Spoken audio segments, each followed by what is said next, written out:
minute late. I had a 10-minute wait for a train. Almost 10 minutes. I've never seen, must have been 200 and some cars. Never seen a train that long. Anyway, we're diving in here. Okay, and over here, is there sound? Is there anything? Is there streaming? Yeah, there seems to be streaming. I got my black on black look for the winter. 10 minutes. I've never seen, must have been 200. And I hear the sound. Never seen a lot of popping the other day. I gotta have to get it down here. Hey Jerry, nice to see you again. Are we connected on LinkedIn? And over here. So mute that out. 5, 4, 3, 2, 1. I'm John Miglosh for the Wisconsin DMA and the International Society for Strategic Marketing. Okay, great. I would say some pretty good job news. We just missed the target, which was 140,000 new jobs, I think was the target. But we continue to add jobs, and unemployment hits a 50-year low. Let's see, when was 50 years ago? 1965, 69. It was probably something like that, 79. Anyway, somewhere in there. A long time ago when I was in high school. Oh, yeah, I think that would be right. My high school reunion was in there someplace. We're coming up on our 50th. Or is it our 40th? Anyway, you can see I have no clue.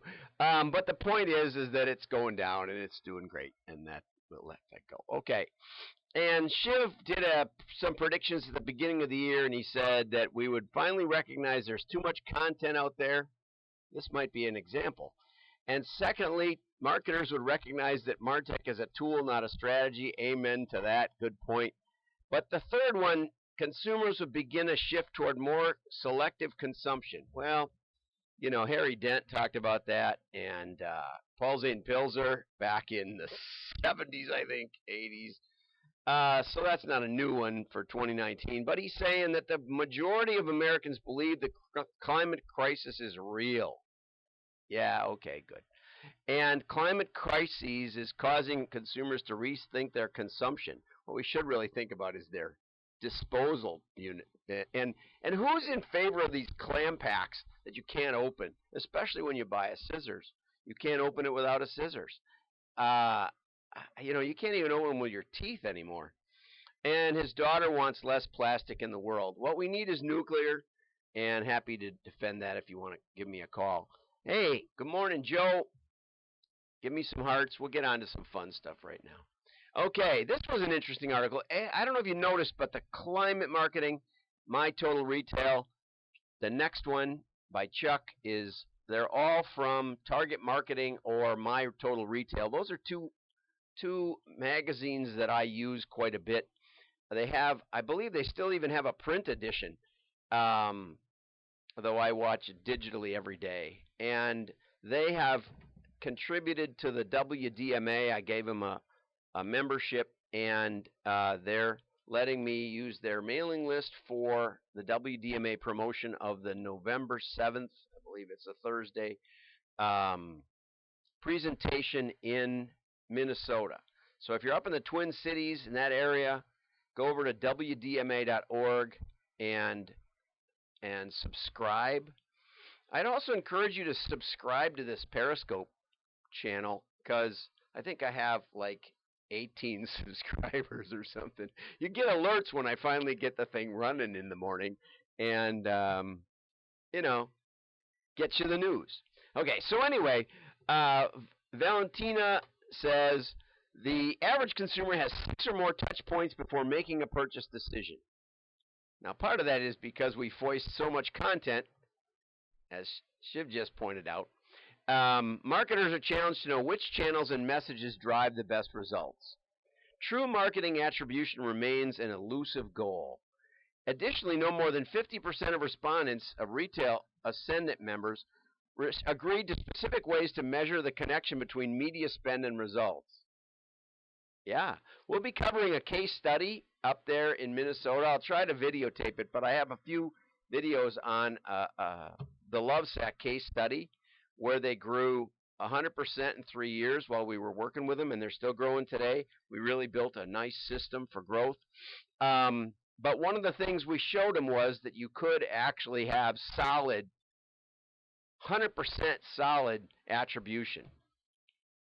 Walled gardens is the most common source. That's like a Facebook ad would be the most common one, or Instagram, where they actually, go to your link, make a response within that garden, and followed by customer data platform, CRM, which is more driven by email.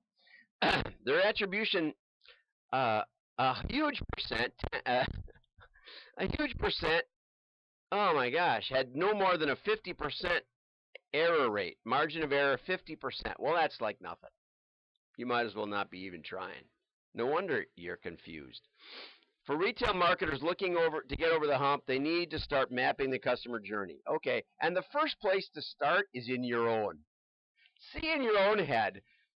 Think of something you bought yesterday and try to figure out how you decided. If you can, you let me know. I'd love to hear the case study. Case study, do it for a week. See if you can figure out your own customer journey. Do you always go to Amazon? How do you do it? I'm not kidding. We're looking for a hotel room. We're all over the place. I don't know what we're going to do out in Boston. We're having a meetup in Boston on the 17th, Thursday night.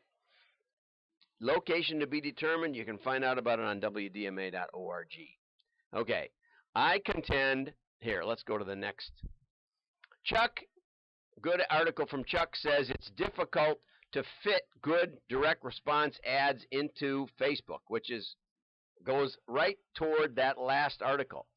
It's one of the things I like about target marketing. They don't always editorialize and connect the articles that are there at the same time. You'll get differing opinions, almost like a debate up there.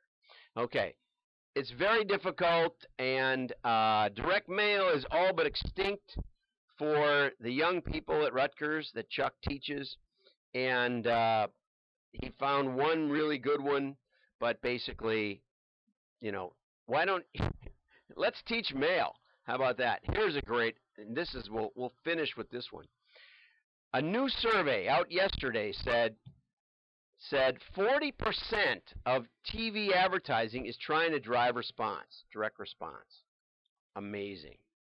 And 40% of those that use traditional direct response techniques, 40% of these $12.3 billion in TV ad tried to drive somebody to a website or app store. Good for you. But then what do you do?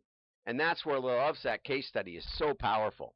They're actually trying to figure out return on investment. And how do they do it? And this is the point I want to make today. They do it with direct response techniques. Now, I would go further than that and say they do it with direct marketing techniques. Direct response means getting a response. So most advertisers will try this, and then they'll go back and try this, and then they'll go back and try this, and they'll say, well, I generated a response, and this is my ROI. No, that's not real. What's real is A-B splits, okay? And read my article, How Direct Marketing Swung the 2016 Election. It's up on LinkedIn, okay? Direct marketing says we're going to run the same ad. Oops, I hit the answer, and I wanted to hit the dismiss. We're going to run the same ad. We're going to run the same ad at different times of the day for a while. See which does better. We're going to run the same ad on 2 different networks. Or we're going to do different ads at the same time of day. You've got to isolate the causal variables. And they cite one of my heroes, David Ogilvy, who said in a famous speech called We Sell or Else from the 1960s, Ogilvy lauded the value of direct response advertising and predicted the world of great response direct response and general advertising were on a collision course. Okay, I told the new VP of marketing at Lovesac, we can figure out the ROI on your mailing. They were mailing a catalog, a retailer. Imagine that. You know how we did it? We did a holdout test.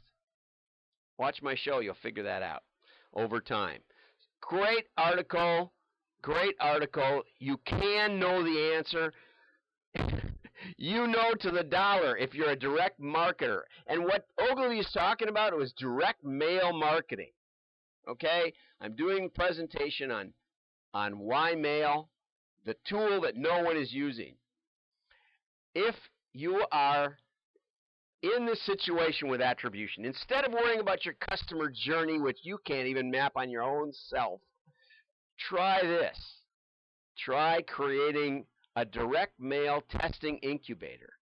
When you get some idea of what's working, then you put it into effect in social media, in mass media. And then when you get the visits to your website, then you drive traffic to the stores with more direct response, even mail. Mail them a coupon. That's the Lovesac method. You want to know about it, stick with me. Okay, think about sequential omnichannel marketing. I'm coining that term today. Sequential omnichannel marketing. There's a progression of knowledge. I call it epistemarketing from epistemology. There's some things you can know if you test them well and then apply them to places you can't know, like your omnichannel digital media cookieless world. Have a great day. Like and share. Your friends will think you're smart. And thanks again to Target Marketing, NAPCO Media. Bye-bye.